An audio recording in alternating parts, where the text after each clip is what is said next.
It is a true honor and joy to get to talk to you. This is something I've wanted to do since, since around the time I bought this book. Uh, an original, Doonesbury Chronicles, one of the first anthologies, and I bought all of them over the years. Really, when I was too young to understand the references or remember the history. But it's a tribute to you that it made it come alive and seem relatable and seem interesting. And I think as I was rereading some of these, it actually, I think, did an enormous amount to shape the way I think about using humor in political coverage and reporting to make it more accessible. So this is just a delight and an honor for me. So thank you. Well, thank you, and I'm so pleased to know that you read them when you were a kid. Over the years, we've come to understand that there's a tipping point of maybe age 10, 11, 12 in that area, where suddenly it all kind of makes sense, and they pick up the references. For the first few years that the strip was syndicated, a lot of editors felt they needed to remind us that children read the comics page. And we were always skeptical that really young children were reading the strip in the first place, because they just wouldn't understand it. And that when they got to an age where they more or less understood it, that was a pretty good time for them to start asking their parents questions about what it all meant. So the fear over this doesn't belong on a page, that comics page that children read, died down pretty early on. We didn't hear that complaint much after the mid-70s, because it became very clear that really young children just thought it was boring or dumb or incomprehensible. And so I wasn't really corrupting any minds. Well, I mean, but it serves as a gateway drug in the best sense. And I wonder, one of the remarkable things about your achievement over 50 years and the way the strips hold up today is that you really have created a chronicle of a generation, which I gather was partly the idea of the gentleman who reached out to you about syndicating when you were still an undergrad. But now you've got a real arc.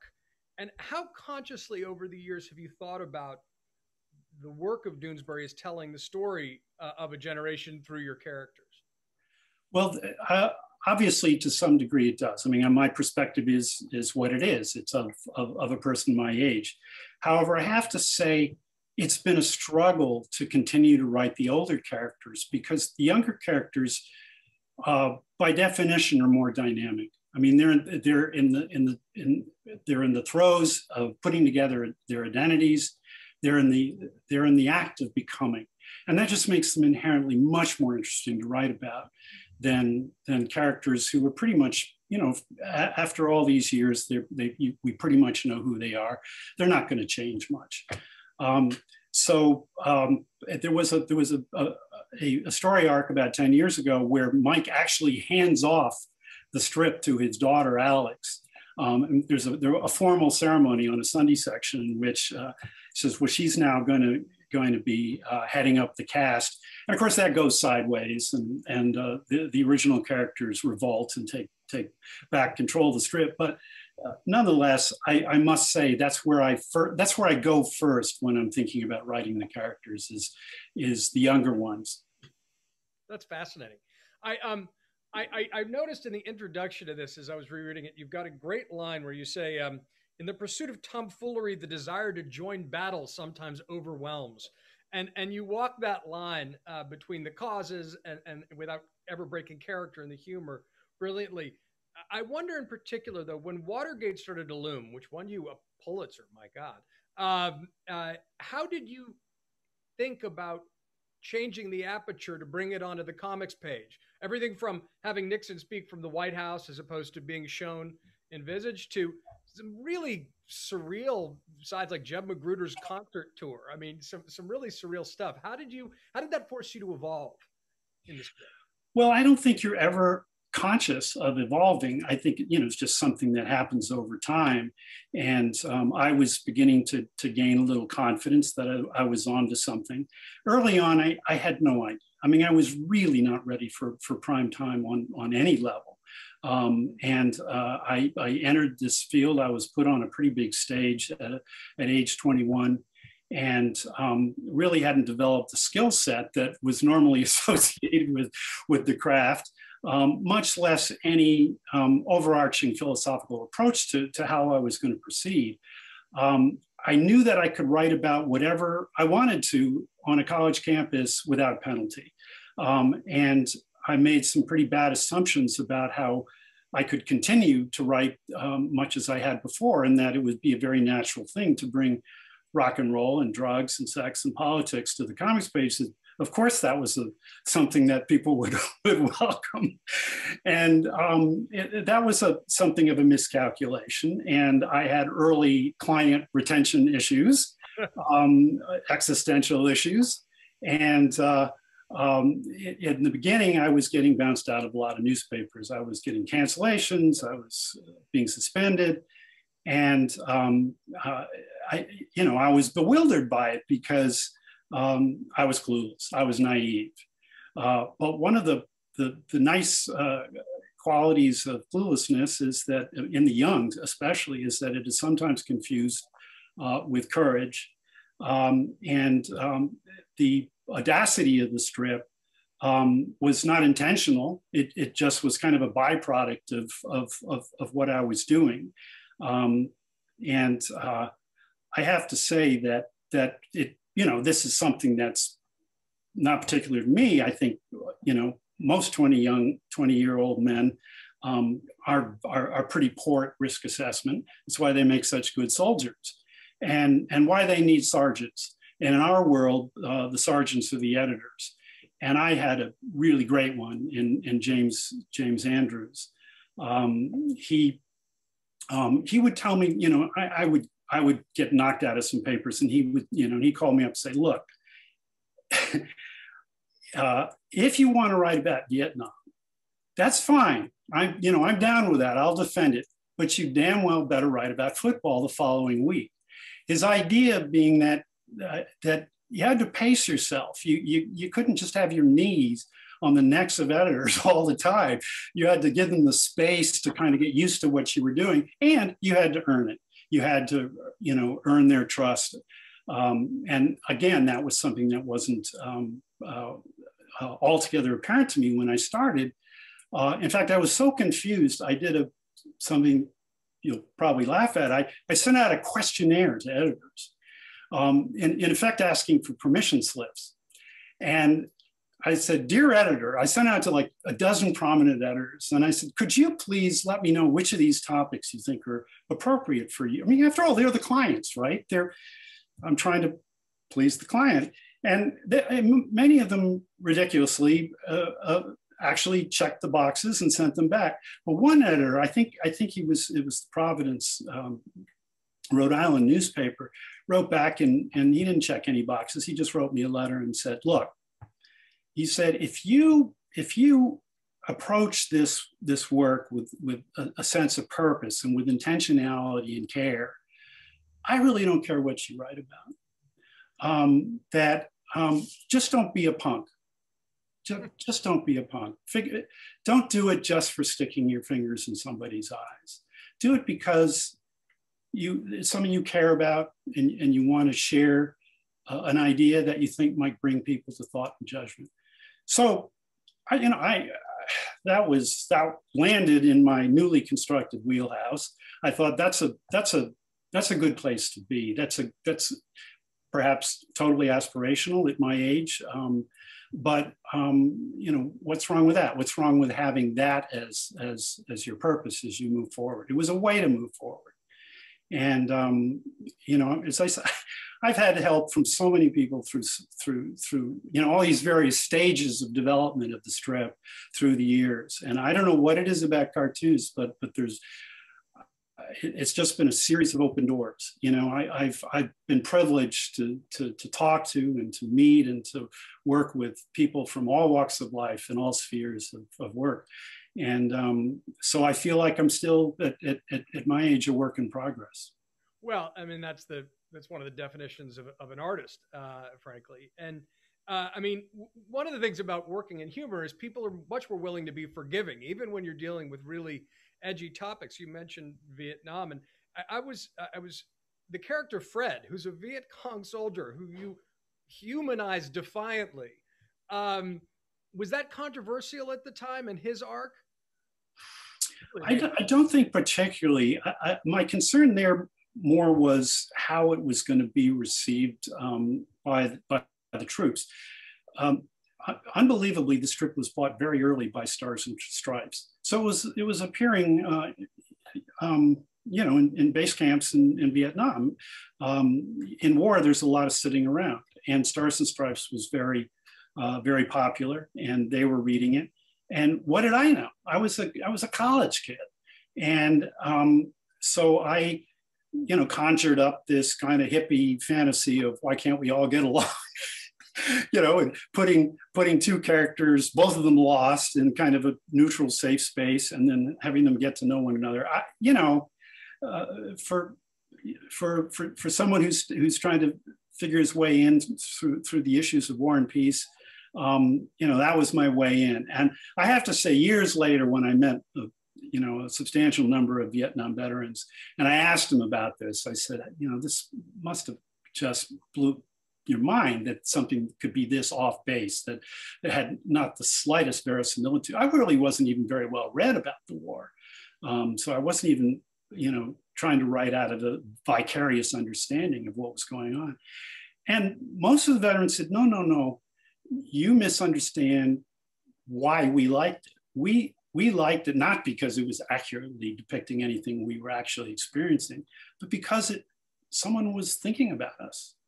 That it was reassurance that at home there were people that were actually talking about and thinking about what we were going through.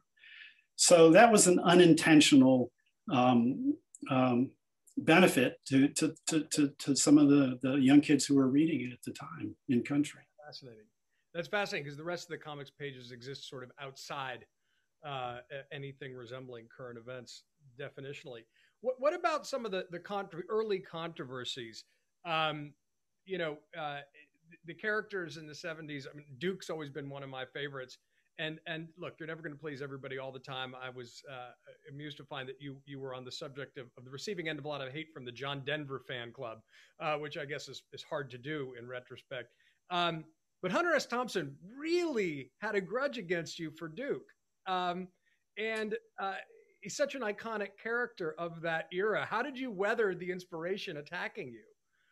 Well, I mean, as you say, he was an inspiration, and it's true of a handful of characters. The starting point is somebody I've observed in the real world. And then, that gets old pretty quickly if it's just a parody. And the only thing that I lifted was at the very beginning, that he starts as a writer for Rolling Stone, and then he goes to Samoa, and then he's ambassador to China, and any number of other things. Hunter, I think, was very ambivalent about it. I say this is just a deduction of mine because I never met him, but it gave a real kick to his public persona in the 70s, and he liked that. He wasn't sure he liked what he thought was a mocking portrayal of him, but I think when he would get on college campuses, people were just as likely to call him Duke as Hunter. And so I think he would say threatening things about me, and how badly he was going to hurt me, and he was going to chain me to his porch and have me sweep peacock poop off it, and just all this insane stuff. And at one point I wrote him a letter because despite all this, I was a huge fan. I mean, that's why I wrote about him in the first place. I thought Fear and Loathing in Las Vegas was a masterpiece. And I remember reading it on a vacation with my girlfriend, and I would read 5 pages and then tear them off and hand them to her. And she would read 5 pages while I was reading the next 5 pages, because we just thought it was the most hilarious thing we'd ever read. So I was a fan. And somebody sent me the script for Where the Buffalo Roam, which was a pretty bad movie that was made with Bill Murray playing Hunter in the 70s. And the script was awful. And so, as a fan, I did something extremely presumptuous. I wrote him this little note and said, see if you can stop this. This is an insult to your legacy. And his response was to send me back an envelope full of used toilet paper. Oh, jeez. Which is very Hunter. Yeah. And so that was the extent of our communication. Wow. It's a little less eloquent than I hoped, but I guess it got the point. I did not keep it. It's not in the archives. So I can't prove anything, but yeah, that's as I remember it. Speaking of, I mean, are there any subplots or really more minor characters outside the kind of core pantheon that you're particularly fond of, who may have been somewhat forgotten because they didn't necessarily grow with the strip? Well, I always was very, I always looked forward to writing Lacey and Dick Davenport when I had an idea that suggested they would be a good match. And I would kind of lick my chops because I just felt I knew those two characters, and it was fun to write the dialogue for their bickering and their and also their affection. And unfortunately, I killed them both. Dick died in the mid '80s, having a heart attack when, at the very moment of his crowning glory as an ornithologist, he snaps a picture of the Bachman's warbler, which was then thought to be extinct. So it was a triumph for him, but he goes down. And then Lacey, of course, dies 10 years later of Alzheimer's. She has this relationship with my homeless character, Alice, while she is suffering from dementia. And that was a very complicated thing to write. I mean, one person has dementia, the other is borderline schizophrenic, and yet that was a relationship that was fun to explore, just creatively, not fun to document as what was happening to Lacey. So yeah, I brought her back a few times as a ghost, as writers will do, but those are the two characters I probably miss the most. What are the controversies at the time that you're most proud of looking back? You took on Big Tobacco aggressively and were 100% vindicated over time in terms of their sort of cynical defense, the merchants of doubt stuff. What are some of those fights that were people got their back up at the time, but you can look back and say, I was right? Well, satire doesn't really set the bar so high that you think you're going to change anything. Mm-hmm. That's and I think that's probably true with most people in the opinion business, is that that's pretty much aspirational. But there was an instance in which I spotted this little news item about Palm Beach County and the town of Palm Beach, where I learned, to my amazement, that employees on the island were required to carry ID pass card. And they had to register with the police, and they had to produce this pass card on demand if stopped by a police officer. And I thought, that can't be. And this was when we were all focused on apartheid in South Africa. And it just had that resonance. And I thought, okay, let's see where we can take this. So I sent Lacey to Palm Beach on fundraising and to see some of her pals, because Lacey was very fancy. And she takes her legislative aide, who is an African-American, and he gets stopped by the cops, and he doesn't have a pass card, and he's in a suit. And so this nonsense went on for, it was like a 3-week arc, maybe 2-week arc. And it caused a real uproar in Florida because, who knew? Most people were completely unaware of this little piece of Jim Crow that still existed in a very prominent neighborhood. So the legislature was up in arms, and they passed a bill which was colloquially known as the Doonesbury bill, and the governor signed it, and he sent me the pen. So, that's an outlier. That's not normally there's no gratifying outcome like that, but that's more the than pen I did keep. No, that's real.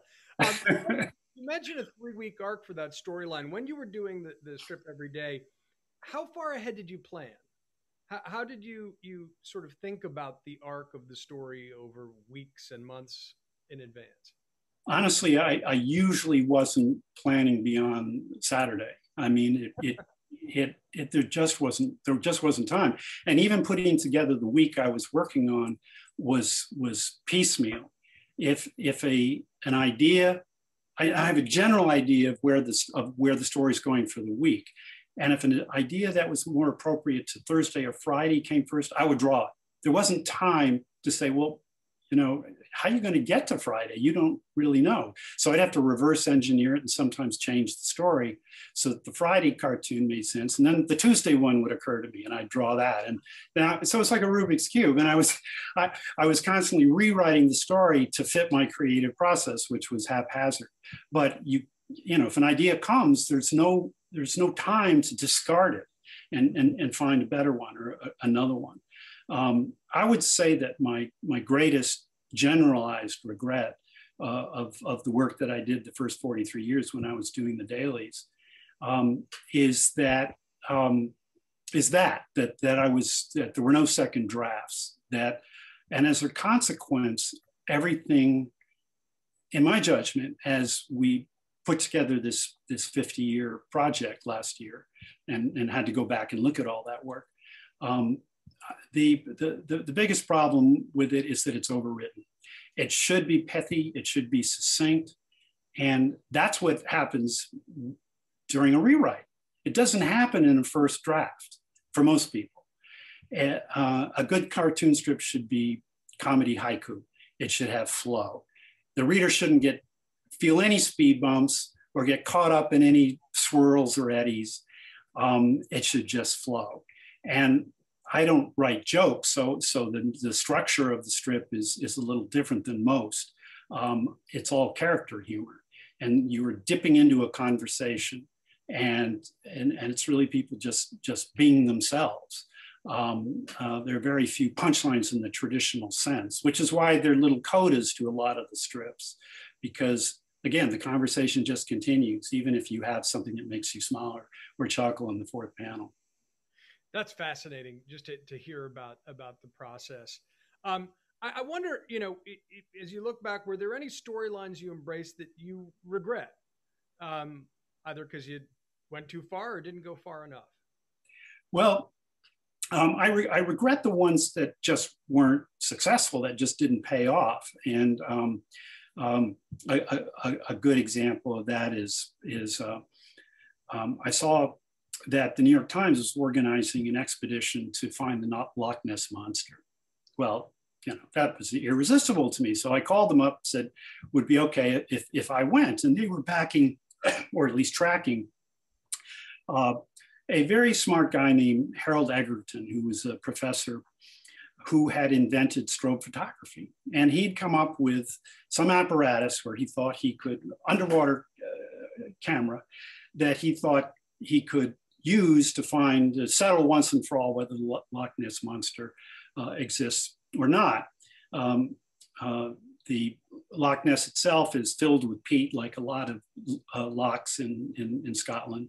So you can't see more than a few inches ahead without very intense light. So I thought, oh, that sounds like a lot of fun. So I cast my science guy, a character named Bernie, and had him go along with Doc Egerton as an intern or an aide, and wrote 2 weeks on that. And I went to Drumnadrochit, the town where the monster is most frequently cited, and fell into the rabbit hole. I love the science. I loved the engineering. I love this quirky, eccentric madman who was just so determined he was going to find the monster, and ended up writing 2 of the most boring weeks I've ever written, because I just thought, oh gosh, everybody will be interested in the instruments. No, that's not the Loch Ness story. The Loch Ness story is the monster and the myth. why we need myths and the power of myth and its place in human history and all this rich stuff. And I had the wrong character, I had the wrong take.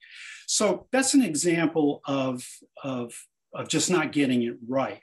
And that was the choice of the topic. Now, if you want to combine remorse with regret, I would pick a long series of strips I did on a character named Brett Kimberlin, who accused Vice President Quayle of buying drugs from him. And he was a prisoner at the time, and it was just before the '92 election. And as it turned out, I had most of, I think I had all of the actual facts right. But it was a very complicated legal case. And a comic strip is not a natural place to tease out all the details, all the exposition that was necessary to explain the case. And so it would typically, if you're in a comic strip setup, you're going to put your exposition in the first panel. If you're going to say something that's actually true, that's the place to put it. Thereafter, you riff on it. But it's like any joke on late night comedy where Jay Leno would say, hey, did you read in the newspaper today that Clinton said this? Or that Bush did that. That's, you put it at the head. Well, I was still explaining things by panel 3. And it was just a slog. And the uproar was that people thought I had so unfairly accused Quayle of something.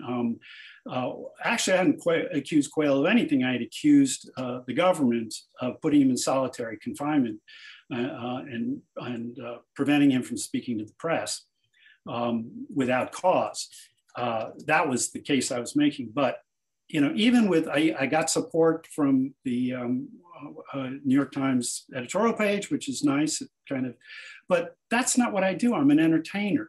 Yeah. I'm not, I shouldn't be solving cases in the strip and breaking the first rule, the agreement that I have with my reader, which is, entertain me. That's what you're here for. So there's a theme there, which is that, when you get too in the weeds, even though you've been called, I think correctly, an investigative cartoonist by John Alter, that's an interesting lesson. In the generational arc, in the theme of perspective, you went to college with or adjacent to George W. Bush. Then you saw his rise to become president. You were a tough critic of his presidency. I wonder now, perhaps reflected through the lens of Donald Trump, how he looks in the rearview mirror to you after being a pretty tough critic, but knowing him personally.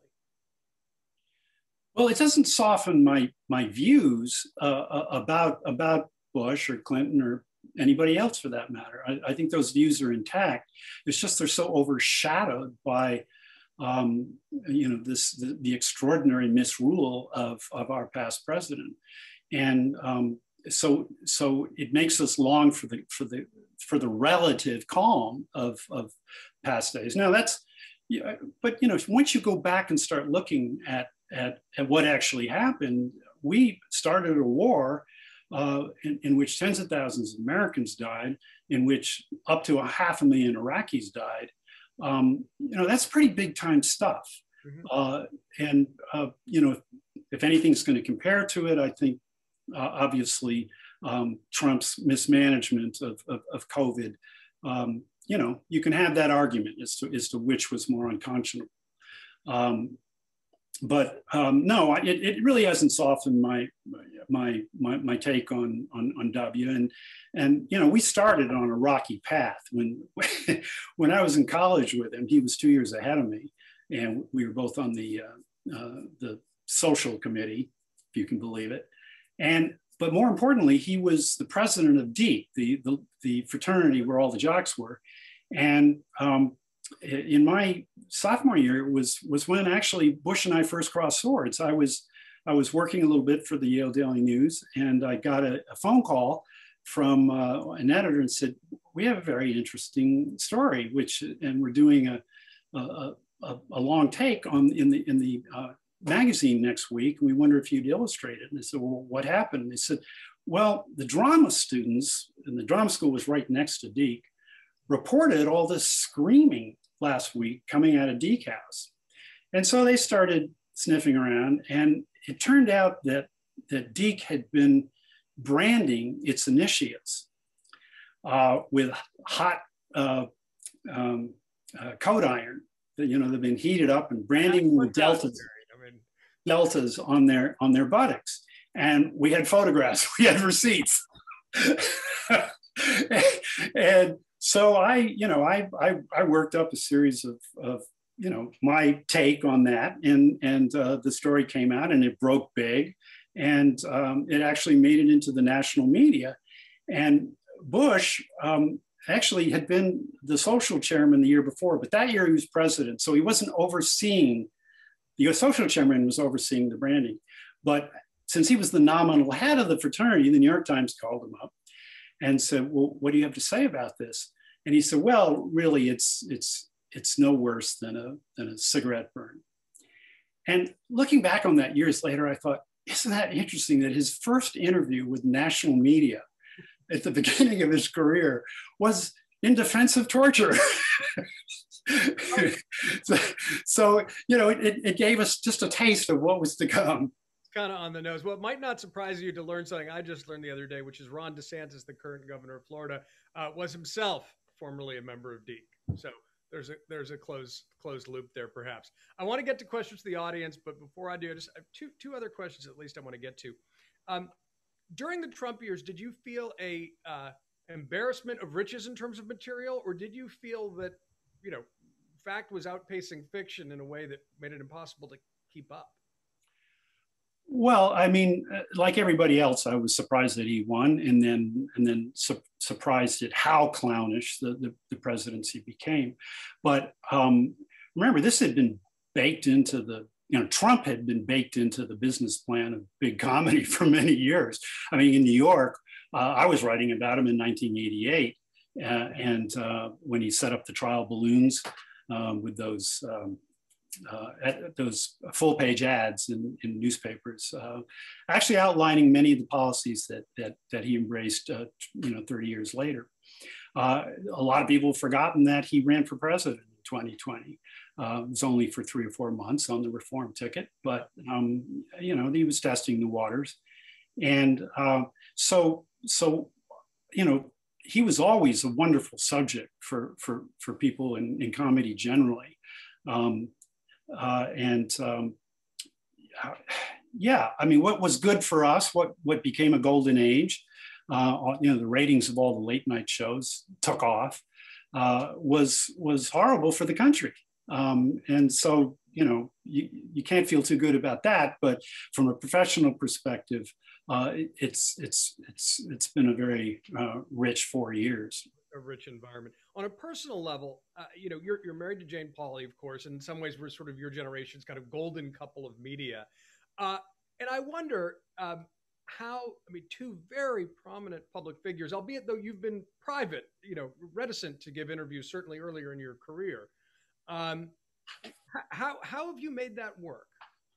Because these two very high profile people who still have very private lives, and it's kind of an inspiration in a way. Well, I understand you're faced with some of the same issues. No, nothing like it. But I think it was a great, the danger of early attention is that you're overwhelmed by a sense of entitlement, and I think most of the ills that befall people of some prominence flow from that. And so I think it was a good thing for me that I met somebody who also was receiving early attention. She was 25 when she was on the Today Show, and it helped us, navigate the craziness of that. I think she was about 10 years. She had about 10 years of maturity on me, so that I don't think she struggled with it quite as much as I did. But we have tried to keep each other centered and balanced, and The kids were never on TV, and I didn't do interviews for a good 15 years. But that wasn't so much to protect the privacy of the family as it was to protect my own creative process, because in that period of time, as I mentioned earlier, I had real issues with staying in newspapers, and every time I got bumped, I'd get a call from the reporter for that newspaper. And in time, there were up to 900 papers, and they'd say, "Well, what's your reaction to the fact that my editor or publisher has banished you?"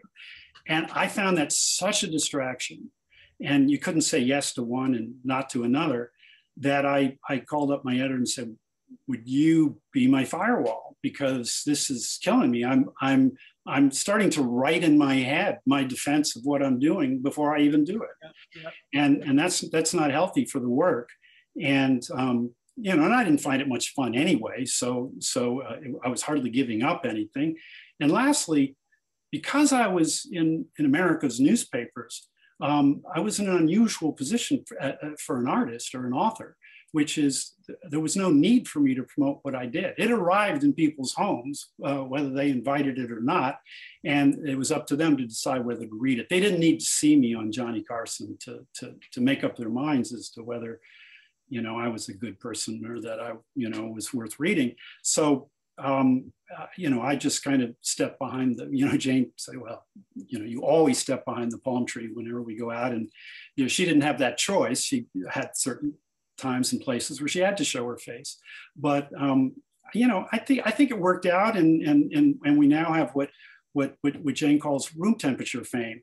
It's very livable. People are very nice when we meet them, and not intrusive. And it's all good. That's all good. Now, Ann, I know you've got folks lined up. If they're ready to go, I have one more question I'd love to ask, but I can wait till the very end. All right, I will let you be the final question. This is, I will say, Garry, that I think you are a hot commodity after this evening's discussion. If every TV show doesn't want to get you on, they're crazy. I have a first question that is more Yale directed. I wish I could say I was so young, I can't remember, but when Harvard beat Yale 29-29, I can't imagine that there wasn't a cartoon in Bull Tales that described that loss. But I'd like you to remind me of it, and then I'm going to turn it over to Ann Auburn. Yes, it was heartbreaking, and what just kind of rubbed salt in the wound was at the time I was dating a lovely young woman from Radcliffe who was my date at the game, and it was catastrophic. And Harvard famously came out with the Harvard Crimson the next day with a headline. Harvard wins 29-29. And it was an astonishing game. Sports Illustrated later called it one of the 10 greatest sporting events of the century. That may be because there were too many editors from fancy colleges at Sports Illustrated at the time. But at any rate, it was a remarkable game. Tickets to the game sold for up to $2,000 on the black market. It was something else. I did write a strip following, and it was mostly just to express my sorrow at the outcome. By the way, years later, they made a documentary about it, and I went to some event where Al Gore was there, and I said, "Senator, have you seen?" Because he's in it, he's in the documentary, or he's mentioned it. He was Tommy Lee's roommate, and Tommy Lee was on the team. And I said, "Have you seen the documentary?" He said, No, I haven't. Have you? And I said, "Yes." And he said, "Did it trigger your PTSD?" And I had to admit it had.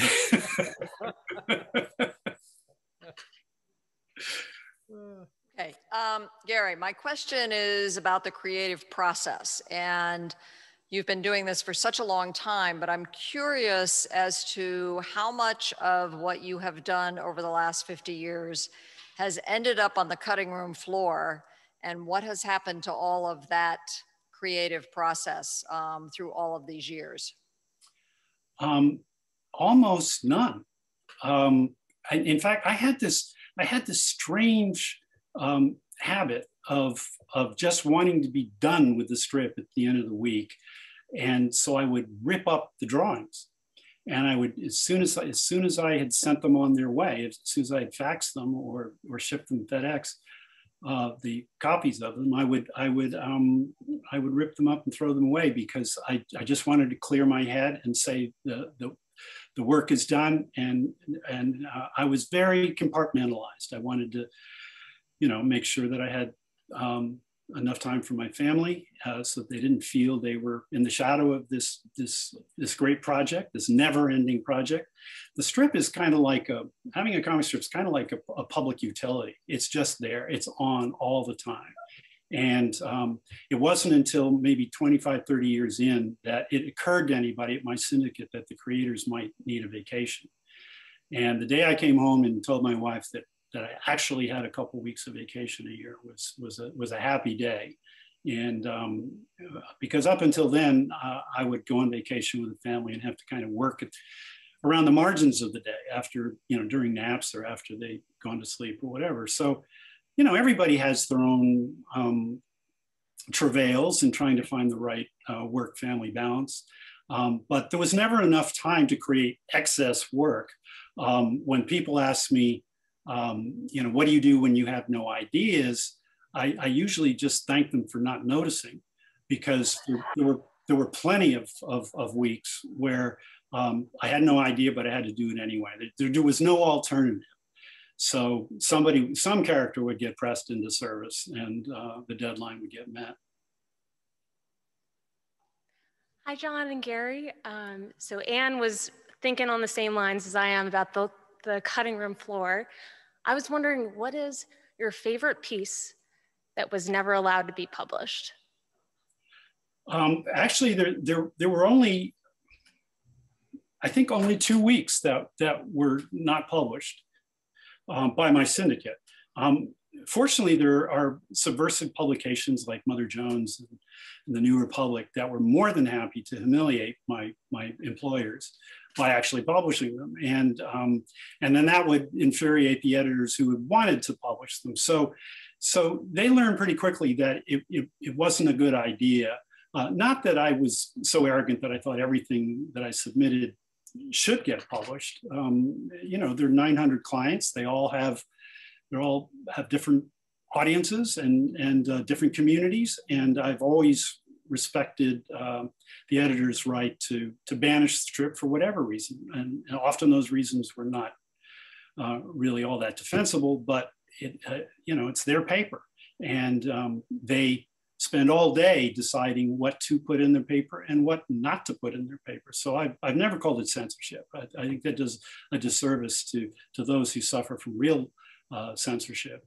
My colleagues in many countries abroad to call any banishment of the strip censorship. It's nowhere near as serious as that.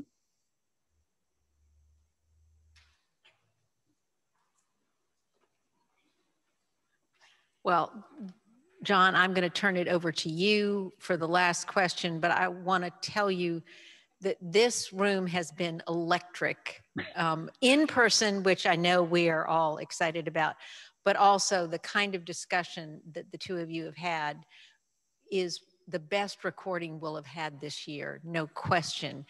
And I want to thank both of you so much. And Gary, we get John to come to Charleston on a very regular basis because his parents live here, but you have an open invitation to come back and see the second oldest circulating library in person and our many treasures in the vaults whenever you are available. But John, I'm going to turn it over to you to end the evening. Thank you so much. Thank you, Anne. And Gary, you should definitely take Anne up on that. I shall. Greatest places on earth, and so the Library Society. I would love that. What I was thinking about is the arc of your generation seen through your strips, and you being a very early sort of icon of your generation. Now, 50 years later, I wonder how you see the arc not of your characters, but of your generation, against the expectations, against the hopes, in the fullness of time. How do you think about the difference? I'm gonna stonewall you here. It's a question I've been asked my entire career, and I absolutely refuse. I represent a tiny slice of my generation, if I represent anyone other than myself. And I've never, even though I was marketed as a voice of his generation by my overeager